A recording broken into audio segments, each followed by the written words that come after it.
So we're gonna get started, and people keep, screaming in. So welcome everybody. This is the third in our three-part series on referee coaching. We're very grateful to have had three great referee coaches on. Jamie McGregor, who is the referee manager for USA Rugby, did the first presentation. Amanda Cox, who is the referee manager for WER, the Women's Elite Rugby, did the second one. And tonight we're privileged to have Richard Every, who is the referee manager for D1A and NYRA, giving our final presentation. So thank you both for being here again. And over to you, Richard. And I am Rosalind Anderson, and I am the referee development coordinator for USA Rugby. Sorry, I always forget that part. So we have Jamie and Richard here tonight. Over to you, Richard. Thanks, Rosalind. And hi, Jamie. You can say hi to everybody. Hello, everyone. Good to be back again. I got bumped last week, so I'm back. Can't stop me. Welcome back. Welcome back.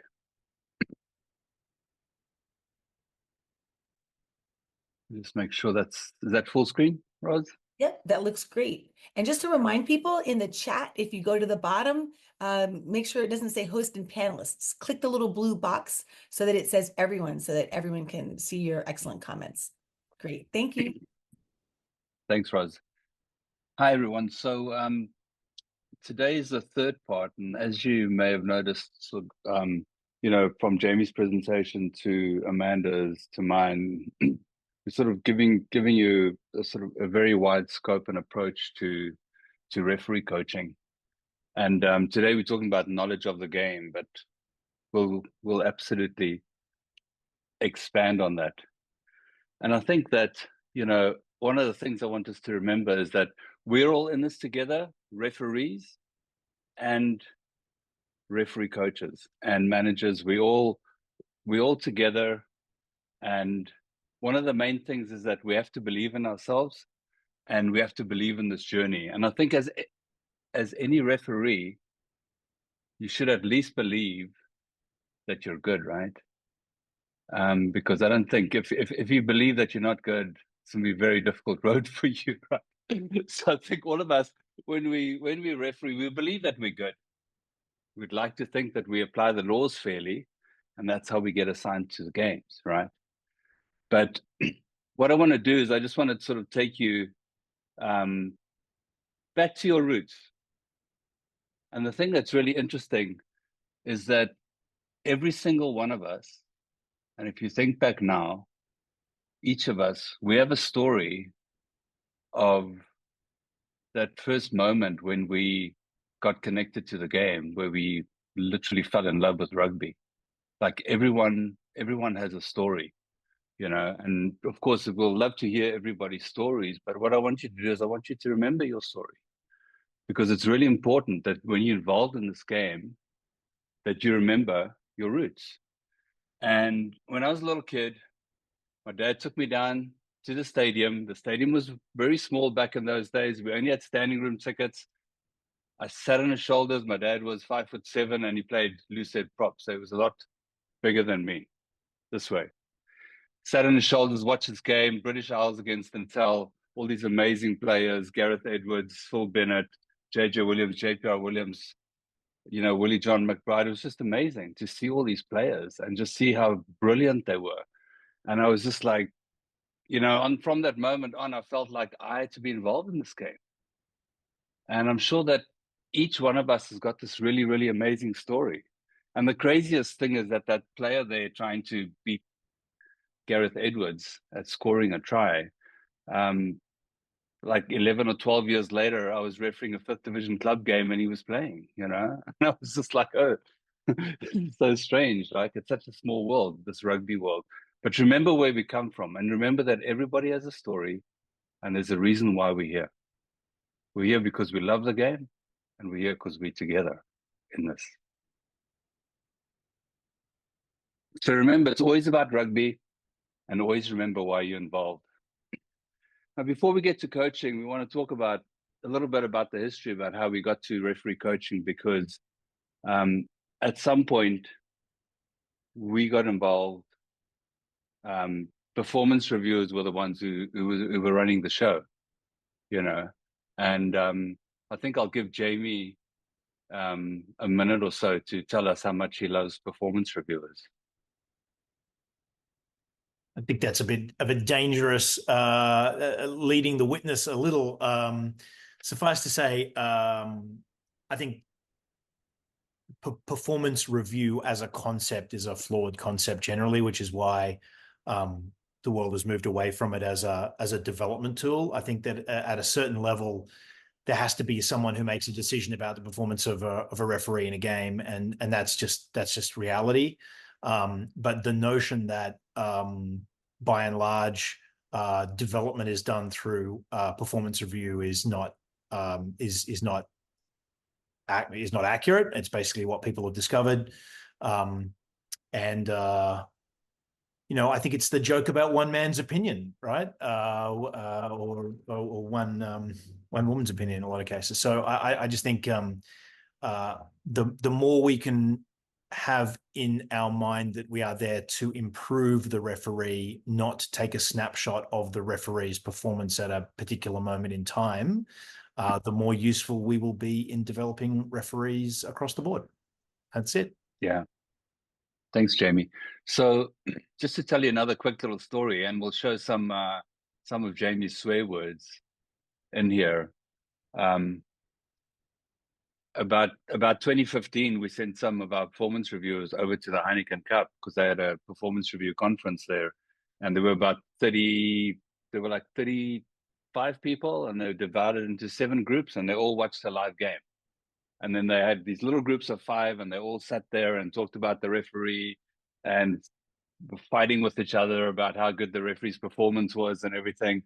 And then when the sort of 7 groups had all decided how the referee performed, then each of them presented to Donald Courtney, the manager at the time, presented to him on the referee's performance, and then there was more fighting and more fighting. So now you had 35 of like the smartest people in performance reviewing in Europe together, and they were lucky if they agreed to the game like 65%, right? So you have to think like, if this is sort of what you're working at and looking at when you have the top performance reviewers, then how are we going to make any progress?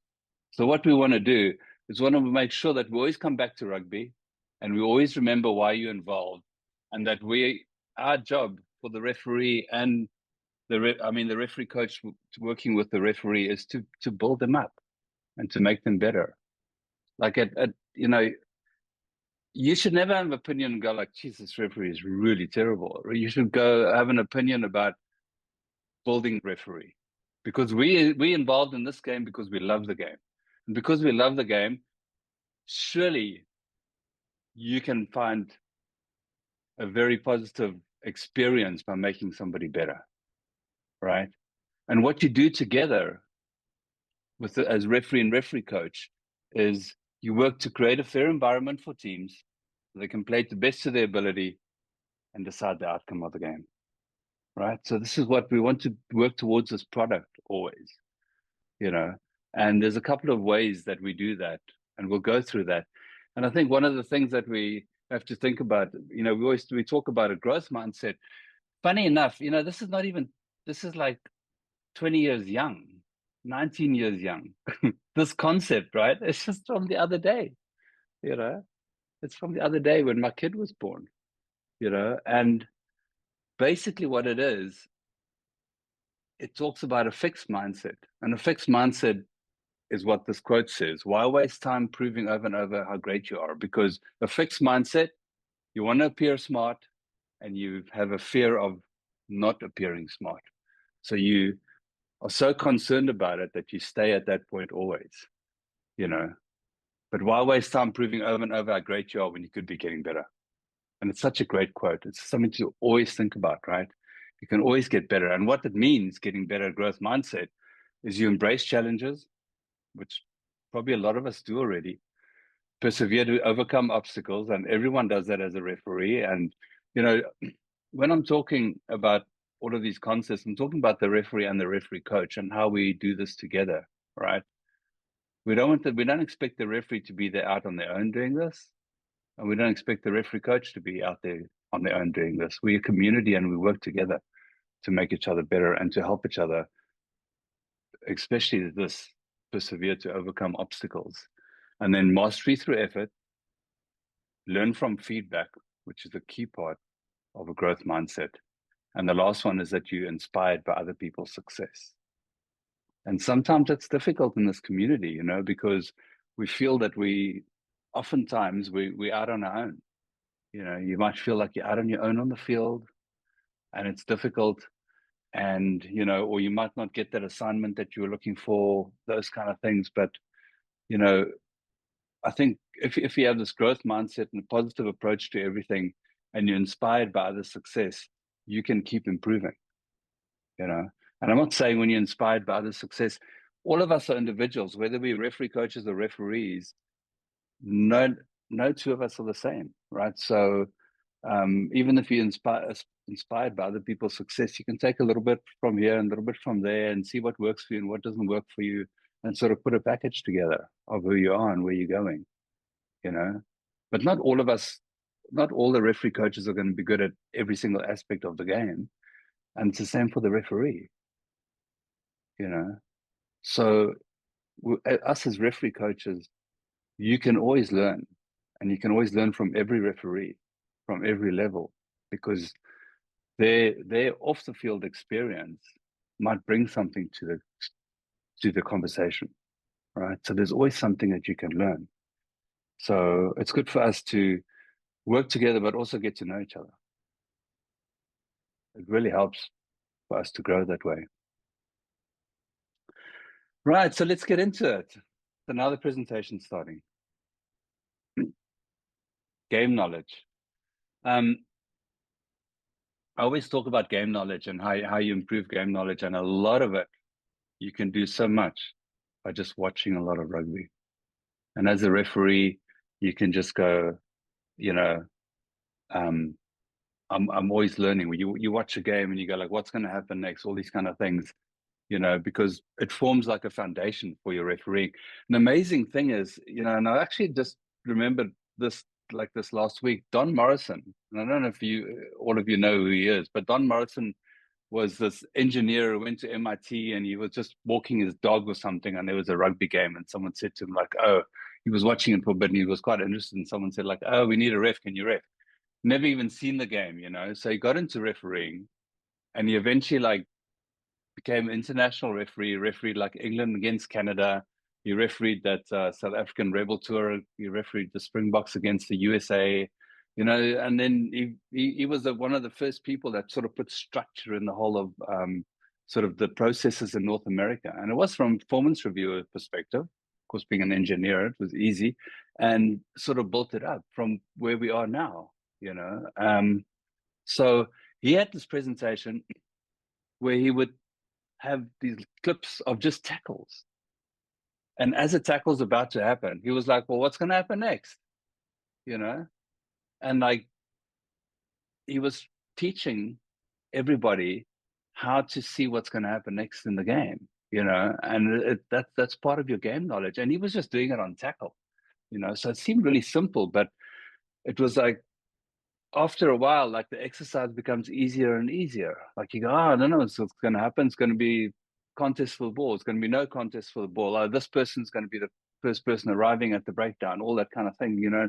Eventually you start improving your game knowledge. But when you're watching rugby, you can do that across the field and everything that happens in the game, field position, whose ball it is, what this team is trying to achieve, what the other team's trying to achieve, you know.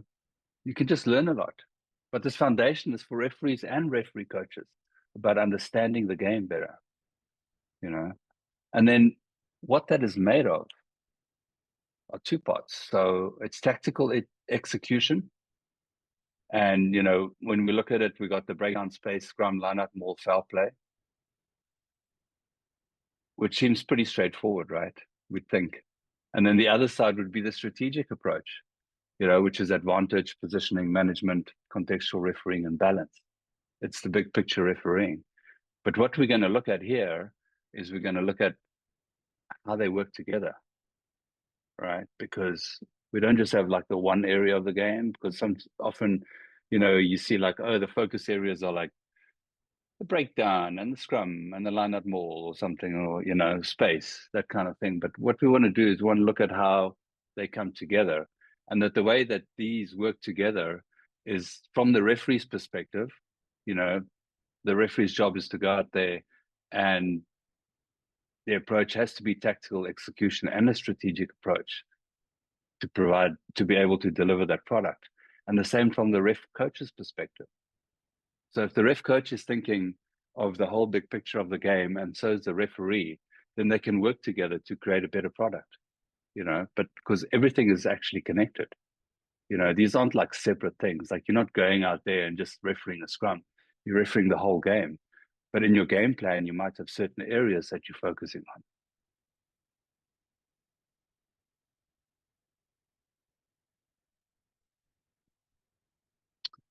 So then we get to our game plan as preparation and as a commitment to the game. And I've noticed that quite a few referees now in the season have started putting their game plans together. They start their reports and put their game plans together.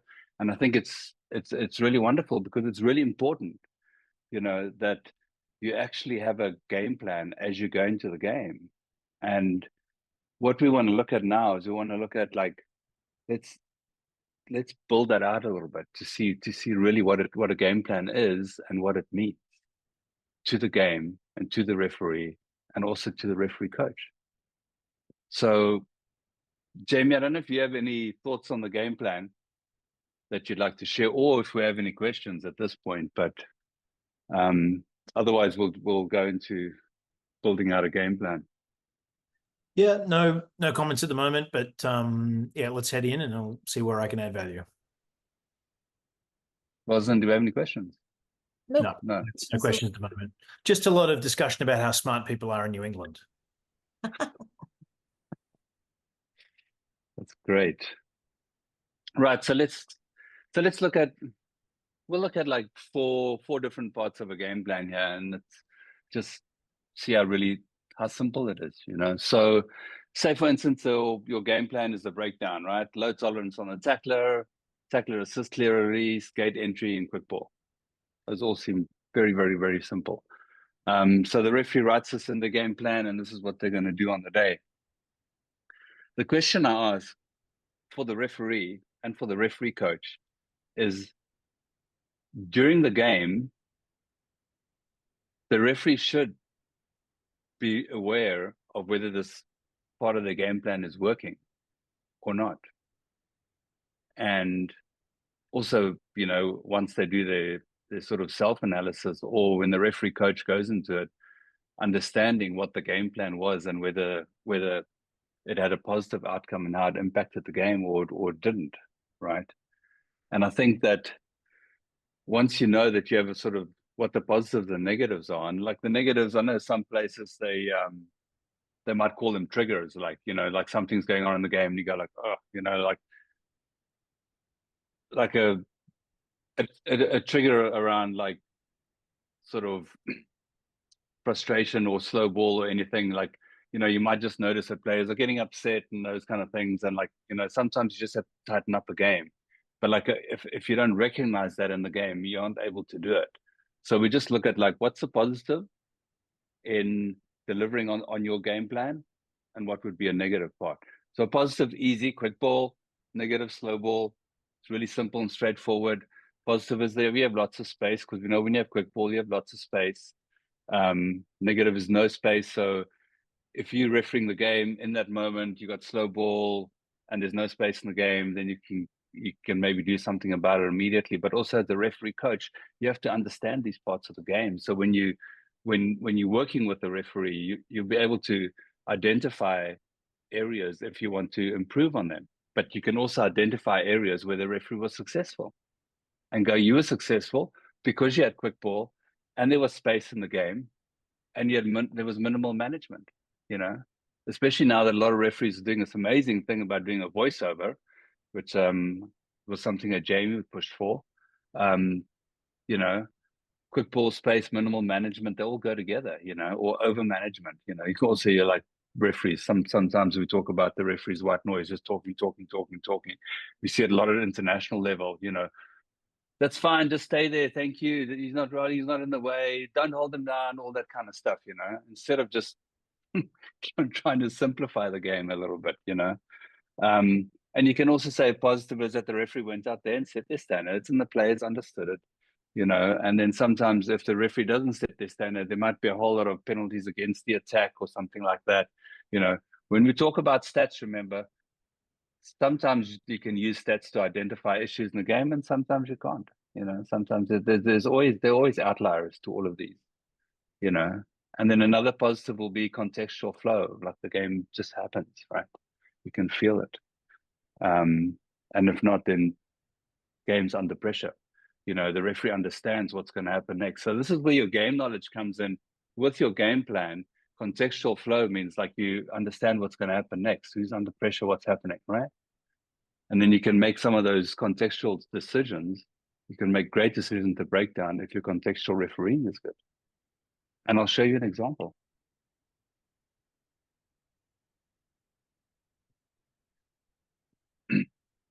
So yeah, I mean, this is a really simple example. The player makes a break. You got to think that purple are under pressure, and what are they going to do? And what's expected from them? You want them to clear release, and you want them to come in completely through the gate. So we look at this a couple of times. And remember, when you come through the gate, it's got to be your whole body, your arms and everything, right? So if we have a look at this example here, you'll see that let me just move this forward a little bit, you can see that player's arms come through the side. It happens very fast, but you can be ready for these things when they're happening, because you're already understanding that there's a break by the team in blue. There might be a situation where they become completely isolated, which will be a turnover penalty, or purple are going to do something because they want to take the pressure away. So purple's arms come through the side, and if you're prepared for that, you can make those decisions. That's called contextual flow. Should be pretty simple, right? So again, it all comes with game knowledge and a whole lot of things. And of course, when you have a whole lot of negatives that you're working on, it might just be a running lines and positioning thing that you need to adjust. But again, it's like connecting that whole part of the game. And then we get to the easy part of the game, might be in your game plan. Oh, sorry, I was just talking a little bit about stats before I get to the easy part of the game plan. Sometimes these stats are true. I'd say more than 50% of the time. If you have quick ball, you normally find that there'll be more penalties against defense than attack. There'll definitely be more tackle penalties than ruck penalties, because if you don't sort out the tackle and you don't get quick ball, you'll have more plays at the breakdown. More plays at the breakdown, so then you start getting hands in and a whole lot of other things, and frustration with the players, So sometimes if you look at a game and you got like 20, 23 scrums, you might go slow ball and no space can cause a lot of scrums, because the players are under pressure and they don't have the time to play. So they're going to knock the ball on, you're going to have more scrums. Or it could just be raining, right? It could just be raining. But sometimes you might have a lot of scrums, then you go back and you got a whole lot of ruck penalty kicks because everybody was offside because there was no space, and then they were all offside because it was slow ball. And then sometimes even slow ball to breakdown could cause a lot of frustration among players, and then you see the foul play adds up. This is just a snapshot of statistics and how it may help you identify things, but it's not always the case in every game. Like I said, many scrums could just mean that it rained. Now we get to the easy part. Yes. I want to just interrupt you. So there was a question because it was about your positive and negative triggers. So Amelia's asking about coaches. How important is it for coaches to ID those positive and negative triggers before a match day versus on review? Well, I think I think for referee coaches, it's after the referee's done their review, when they're watching the game, because I mean, the referee coach is basically watching the game for the first time, and hopefully, as they go into the game, well, this is a great question actually, because if you're working with your referee coach and you and your referee coach are discussing your game plan, then you and your referee coach might have a pretty good idea, or at least discuss what the positive outcomes would be of that part of your game plan, right? And they should also discuss that if you have slow ball, if you have no space, or if you feel like you're talking too much, are you able to recognize that during the game, and can you make an adjustment? So yeah, I think it's absolutely important that the referee and the referee coach know all of these. And please understand, I mean, these positives and negatives, it's just my opinion of what they could be. I mean, there could be a million different ones, right? Or maybe not a million, but quite a lot. There could be quite a lot of them, So, and you'll learn from every referee, and you'll learn from every referee coach. Can I add something here? I think Of course. what's interesting is there's a ref coach that I used to work with back in the day who they were very clear that the way that they ref coached was that they would just watch the game. In other words, they wouldn't take notes from minute one, or they just wanted to watch the game. And their feeling was eventually the feeling of whether this game was positive or negative, or whether it was going well, or whether, where the problems kind of, bubbled up, would become apparent. And then they could work backwards to try, rather than try to find these things before they actually resulted in anything.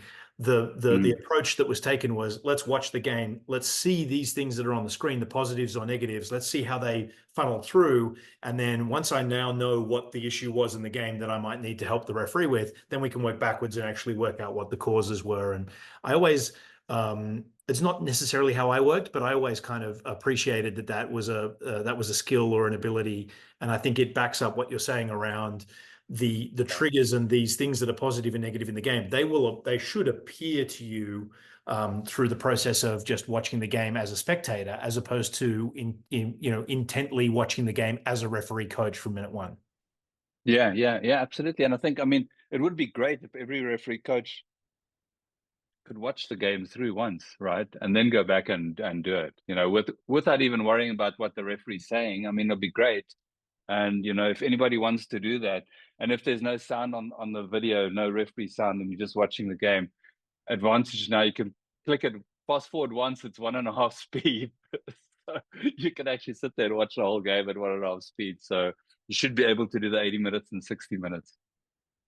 Yeah, but then slow ball will become quick ball. So I don't know. Yeah, that's true. But I mean, ideally, it would be great if we could watch the game twice, right? So especially, like, quite a lot of the games are broadcast now. So the other day when I worked with Jacob Gonzalez, I actually just sat and watched the game on a Saturday afternoon, and then I didn't make any notes. I just watched the game. So now we're getting to the fun part, scrums.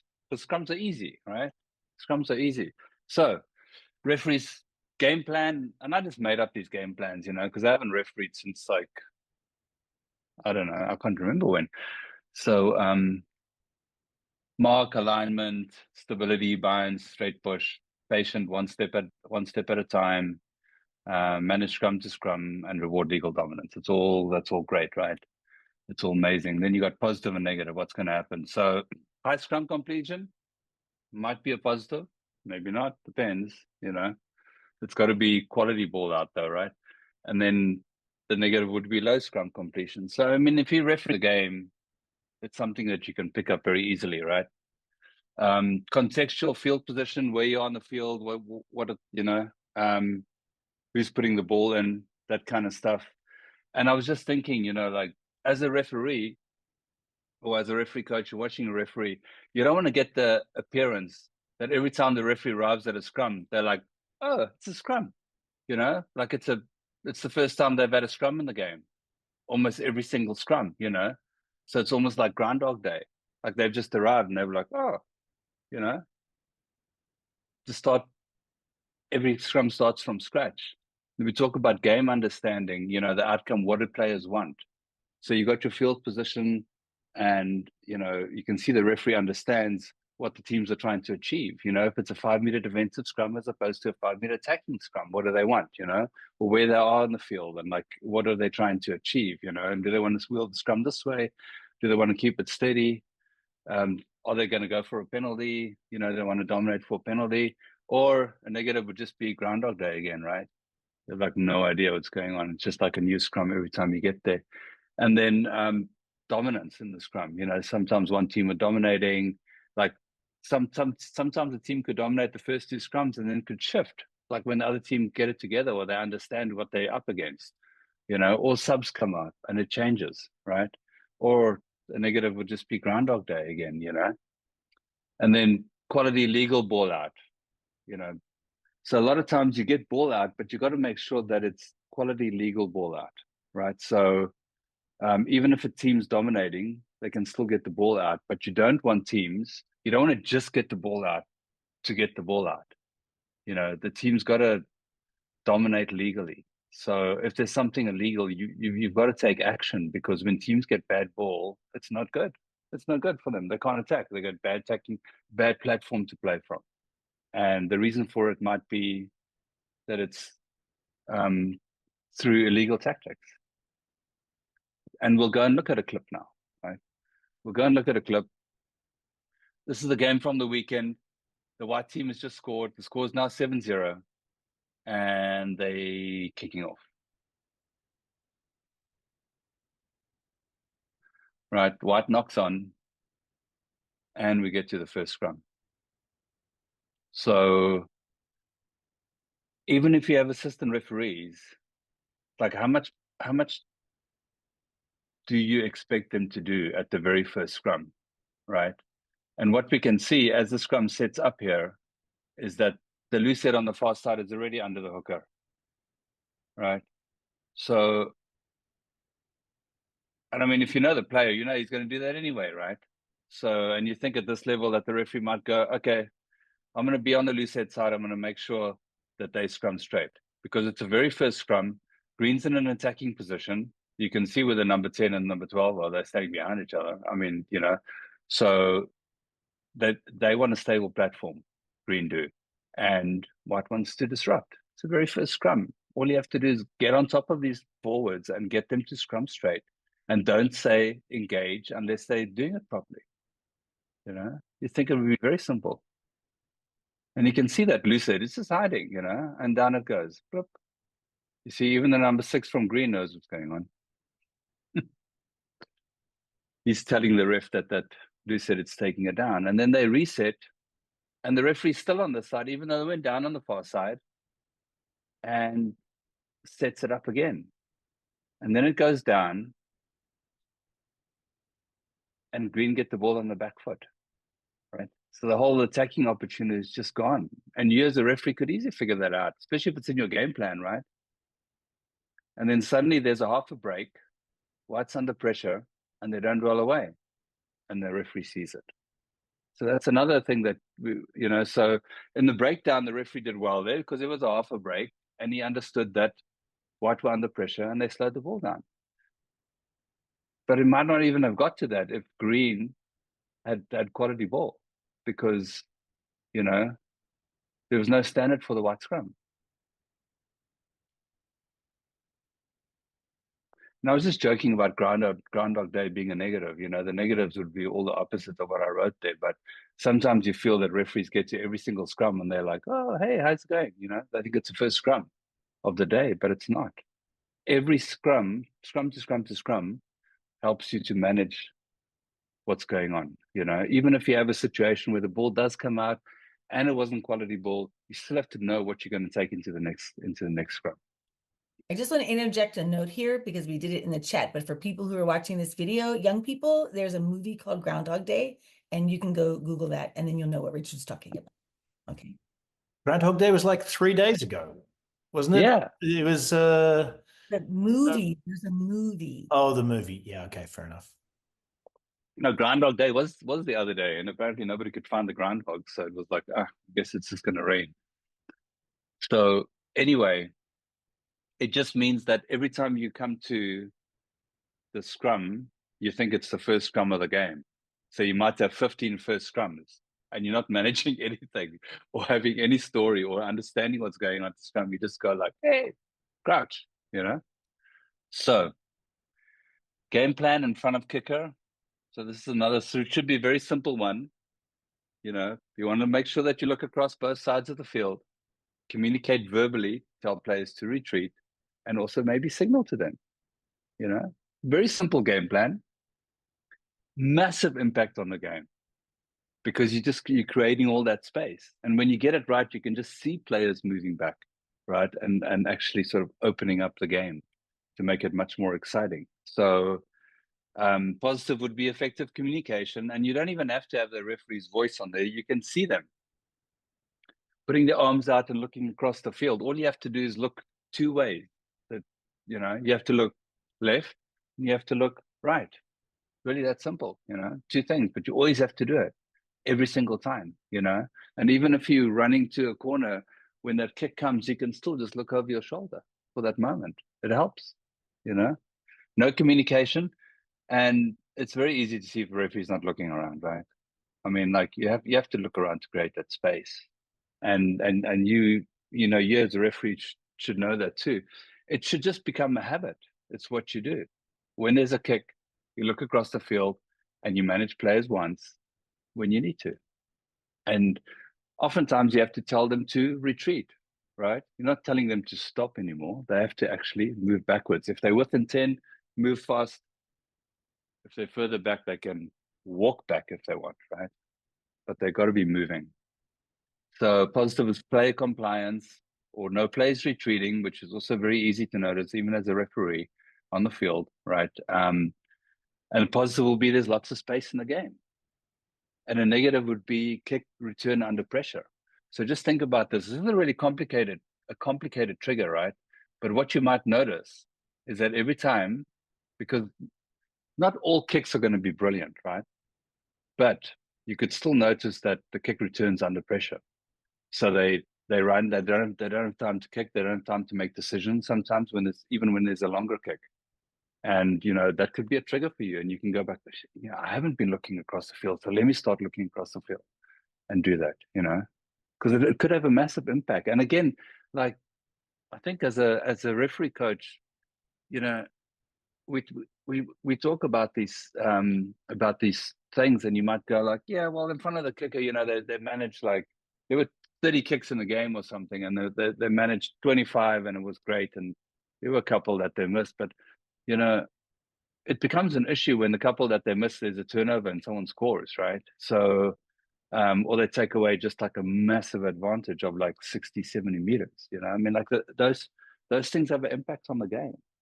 So you have to think that, on most occasions, with the referee to deliver on their game plan, they want to deliver effectively on most occasions without having a massive impact on the game for the ones that they do miss. Now we get to the fun one, and this is the last one, I promise you, because I know that it's getting late. Imagine if you had in your game plan that you want to be anticipating, not reacting, applying game understanding and momentum to make expected and easy to follow decisions. I mean, I don't often notice that there's too many strategic things in the game plan, maybe positioning for sure, but if you start thinking about big picture, like, I mean, if this is something in your game plan, it might not be a focus area for anyone, but it could be something that you're improving your game knowledge and you feel like it's really important that you feel that you're anticipating what's going to happen next. It's the same thing, like there's a mall driving to the goal line and you go like, I think there's going to be a try here, and then somebody collapses it, and then it's illegal. You were ready for it. You're prepared. You're going to award the penalty try, that kind of thing. You're anticipating it rather than reacting, rather than going like, oh, here's the mall. Oh, it's fallen over. I wonder if that was illegal. I'll play some advantage or something, that kind of thing. Anticipating and not reacting is a massive part of it. And then you wonder, like, what would the positives and negatives be for that, right? So player trust would be a positive, because you get into the flow of the game, and you're making expected and easy to follow decisions. It doesn't mean that you're making expected and easy to follow decisions that is good for every coach or every player. But when you're watching the game, you can feel that. And sometimes when you're just sitting and watching a game, you know that the referee is making expected and easy to follow decisions, and you can see that the players buy into it, and it works. There's no player frustration. You can feel the rhythm when you're refereeing, when you get it right. There's flow in the game as opposed to like no flow. So it's just sort of putting the whole package together, and this sort of trickles down into every single area of the game. Like contextual refereeing is a massive part of the game, but if this was part of your game plan, it'll be interesting to see how you deliver on it, because when you put it in the game plan, you want to deliver on it in that game, and you have to understand what are the triggers that's going to make you have to change in that game, instead of just. So important that you understand the triggers, as Jamie said earlier too, because if you understand them going into the game, you'll be able to recognize them and maybe make a shift. Sometimes you can't, sometimes you just can't, but other times when you understand what's happening in the game, you can make those shifts as you need necessary,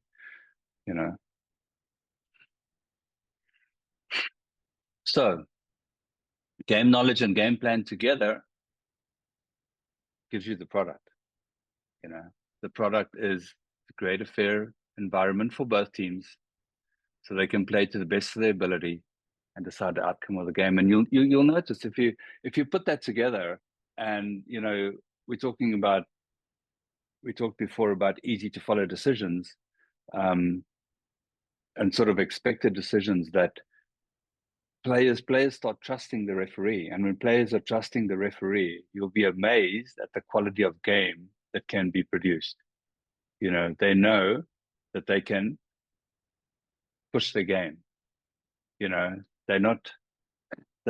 get in that frame of mind where they become cautious, because they know that if something goes wrong, it's going to be taken care of by you as a referee. So it's really interesting, and you can actually like raise the level of the game. And I think for us, if we think that every game could be great, if you create that fair environment, it doesn't matter what level game it is, you can make it an amazing game. And the players just play. So often they play above their skill set because they trust you, and as you get that sort of team momentum that builds out of it.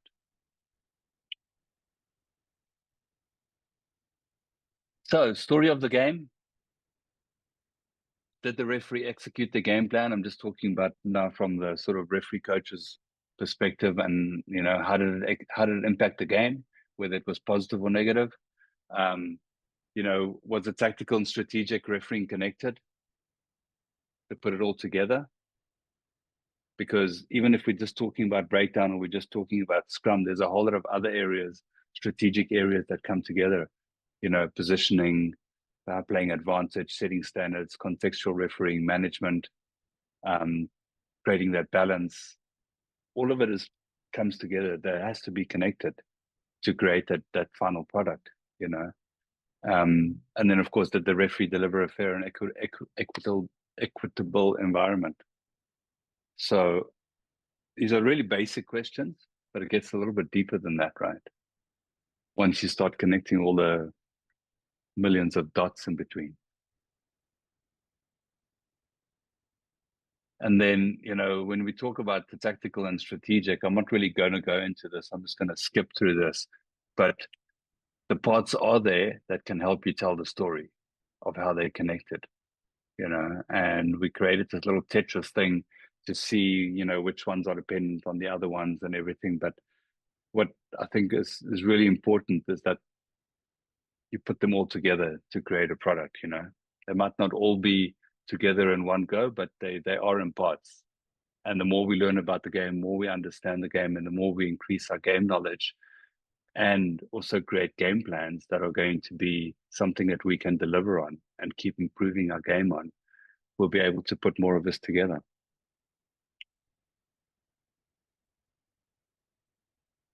And I think, as we improve and we get better and we understand this and we can keep building on it, that, I think all of us can approach the game, whether we're ref coaches or referees, that we believe every game is going to be great. You can't go out there and go like, it's going to be a blowout, or you can't go out there and go like, this game level is below me, right? I mean, because those are just very deep holes to dig for yourself. Right? If you got that growth mindset, you have to believe that you can make every game great, that it can be good and it can be better, and when you do that and you do it, you achieve it by creating a fair environment, you'll become the referee that everybody wants on the game, and that happens, where people go like, oh, I really wish this referee would referee our game, and the reason why teams and coaches feel that way is because, the referee's got this attitude that it's going to be a great game, and they go out there and their sort of core purpose is that they want to create a fair environment for both teams, and I think if we can put all this together, we will develop referees that become referees that everybody wants on the game. So in summary, and I go back right to the beginning, remember why you're here, where you come from, why you're involved in rugby, and why you love the game. It's really important that, like, at least once a month we remind ourselves why are we doing this, because sometimes it can get really frustrating and it's a lot of work, and everyone puts in a lot of time as a community to make each other better, but always remember that you're here for a reason, and that reason is because you love the game and you want to be part of it. And then, game knowledge and game plan, we went through those. Watch as much rugby as you can, connected to deliver the greatest game. Thank you. Richard, it could be the greatest. It could be the greatest blowout that you've ever refereed. It could be the greatest. Absolutely. It could be the greatest one-sided match. It could be the greatest wettest game you've ever refereed. It could be the greatest hottest game you've ever refereed. It could be anything. I mean, it could be that the score might be 125. 122-5, and then those 5 points are the greatest. It's the greatest thing that's ever happened. I completely agree. Okay, there is a couple of questions here. One of which I should explain my response, but there's a couple of other good ones here before we jump off. There was a question that said, it was from Mark, about being all for coaching, but curious how coaches find gems of referees without some method of scoring performance. And I think that the simple answer to that is that the scoring of a performance doesn't tell you anything about the referee. It could tell you something about the coach. It could tell you something about the referee, but it doesn't actually tell you anything about, it could tell you something about that game, the fact that that referee refereed that game very well, but that doesn't help me determine whether a referee has any capacity to referee at high levels or develop further. What is going to tell me that is, how does that referee do their own self-review? How do they engage with their performance? How do they demonstrate an understanding of how the game was played? How do they then interact with the coaching that is provided afterwards? They're all of the types of things that will tell me if a referee is a gem or not. And so that's kind of my response to that around, a score in a match at one particular time doesn't tell you anything about anybody, really. I don't think it's hugely useful for determining referees to develop or go up or go down or any of that kind of stuff. It's just a snapshot of a referee at a moment in time. Yeah, and I mean, I can just add something to that, because a referee's development is not like a linear path, right? It sort of goes like this all the time, right? So, I mean, I've seen referees get into their first big game and just have a cracker, right? And then the next game might be a lower level game, and then they struggle. And it's just like, so you can't say, because someone refereed suddenly the next level up and they were really amazing, that they're going to be really amazing all the time, because like it's a journey. It's a journey that you're on. Doesn't work like that. It just doesn't work like Yeah. that. Yeah. Um, Also, I like to add there that it's really important for referee coaches also to remember that, referees can work on goals at whatever level game they're working on. They can work on communication goals. And, sometimes we see referees in games that they think are easy and they get very sloppy with some of their techniques because they're not taking it as seriously. They're missing an opportunity to use that game to work on something. So, Yeah. we've got a question from a different Mark. Should you be asking the ref to have both tactical and strategic elements in their game plan before the match? What do we think of that? I don't think so. I mean, it's really up to the referee, and I think initially, I mean, because you've got your individual development plan, right? Which you should have in the system, or you should have it somewhere. And I think a lot of that sort of drives your direction and your game plan initially, rather than go like, oh, today I'm working on scrums. Next week I'm going to work on line out mauls, and the next week I'm going to work on So I think if you have your individual development plan, it creates quite a good foundation for where you want to go and what you want to be better at.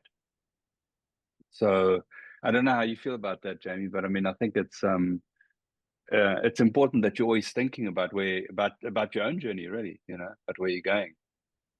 Yeah, and I think Rosalind's put a point in the chat about it.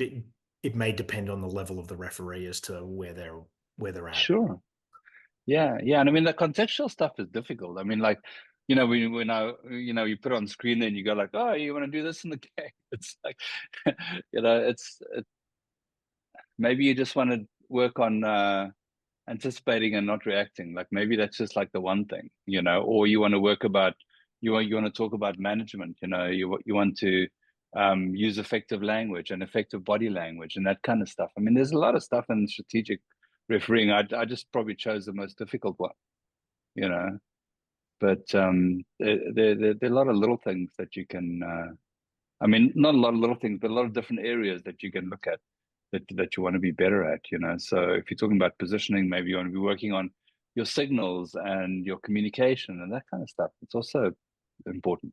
And that's where a good coach can guide a referee to get some more specific goals, right? So someone who just started Absolutely. who wants to work on advantage, your role as a coach is to bring them to something that maybe it's going to be more practical for them first.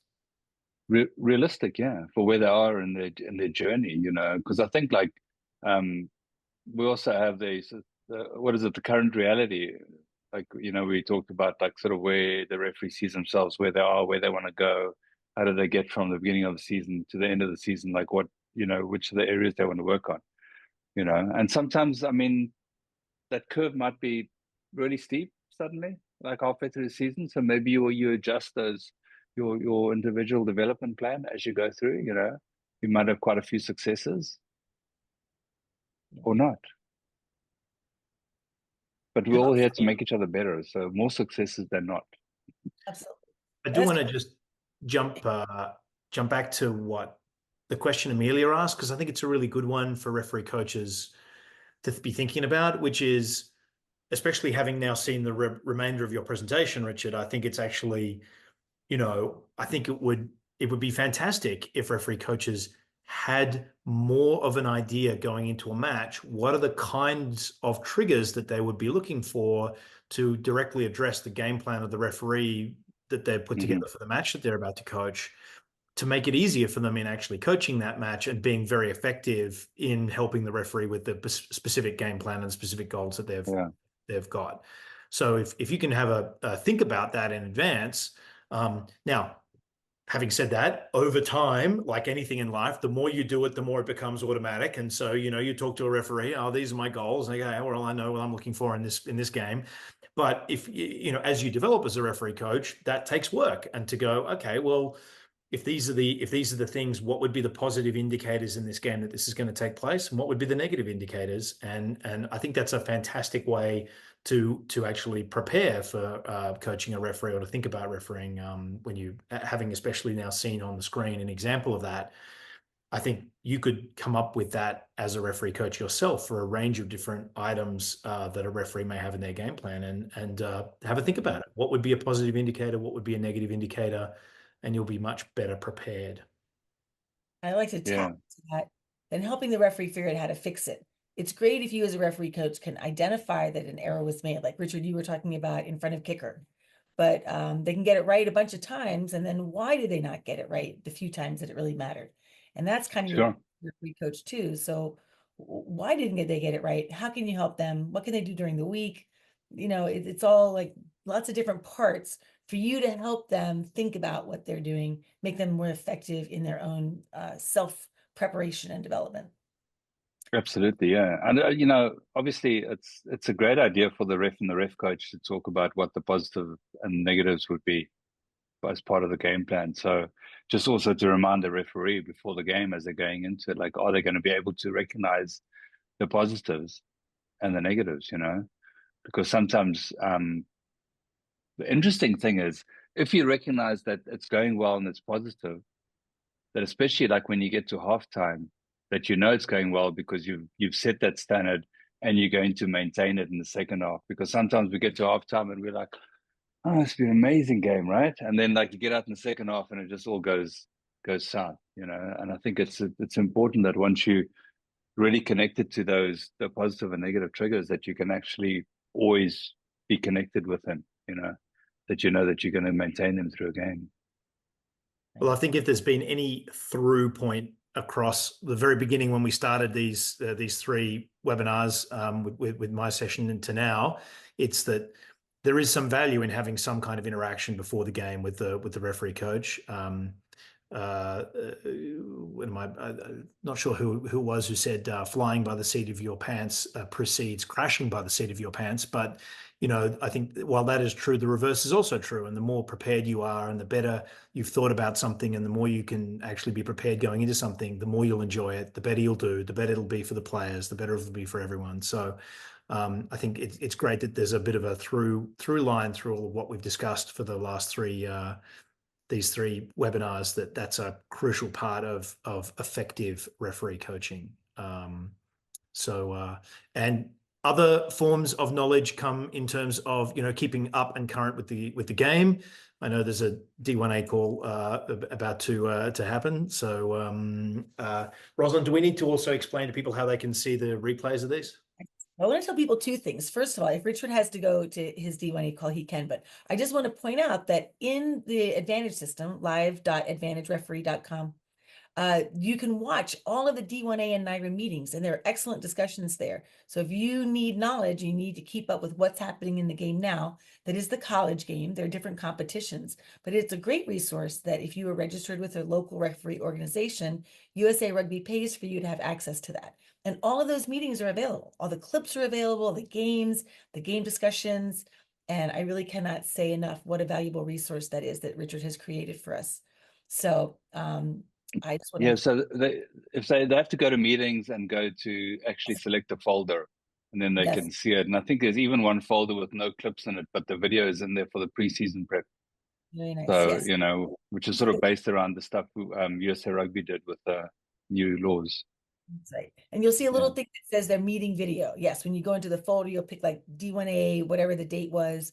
And then you go there and it says meeting video, and that is the discussion meeting. And all the clips are there for you to watch at your leisure.